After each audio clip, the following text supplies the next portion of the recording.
Et voilà qui nous amène à la controverse sur la loi littorale. Depuis presque 30 ans, elle interdit, vous le savez, les constructions à moins de 100 mètres du rivage, en dehors bien sûr des espaces urbanisés.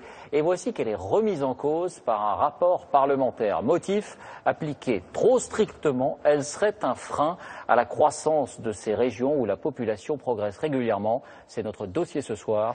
Il est réalisé par Pacôme Lemat et Tristan Lebras.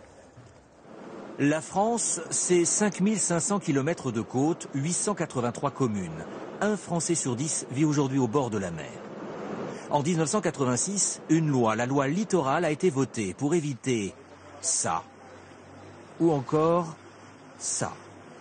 Interdit désormais de bâtir de nouvelles habitations à moins de 100 mètres de la mer.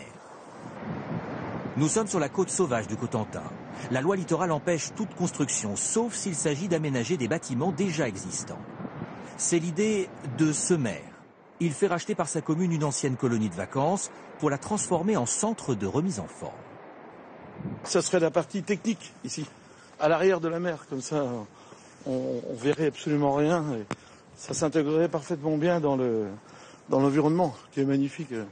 Son projet, un complexe touristique en bord de mer, 5 hectares. Un grand hôtel de luxe, un centre de thalassothérapie, 100 emplois à la clé. Le permis de construire est refusé. Selon la loi littorale, il y a trop de travaux. Pour cet élu, la loi est devenue trop stricte.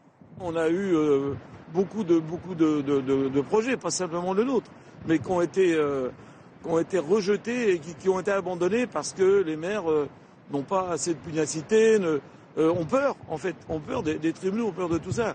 Du côté des défenseurs de l'environnement, la loi littorale doit être respectée à la lettre. Cette militante n'est pas contre les projets économiques, mais loin du bord de mer. La loi littorale leur permet parfaitement de prévoir des projets de développement d'urbanisme en continuité de leur bourg. Et donc de plutôt arrêter les projets en front de mer qui justement participent à dégrader le milieu. Environnement ou emploi ? C'est pour éviter ce dilemme que 2 sénateurs veulent aménager la loi.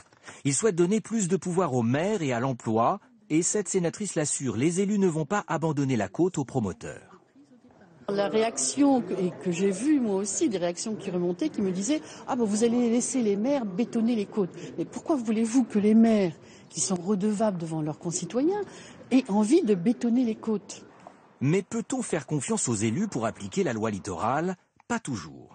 Dans le golfe du Morbihan, des élus ont voulu construire une base nautique à moins de 100 mètres de la mer en creusant dans la falaise. Seule l'intervention d'une association écologiste a stoppé le projet une semaine avant les travaux. Il y aurait une rampe de 5 mètres de large creusée dans la falaise ici, et puis le bâtiment lui-même serait là en plein milieu naturel. Pour cet écologiste, assouplir la loi littorale reviendrait en fait à la faire peu à peu disparaître.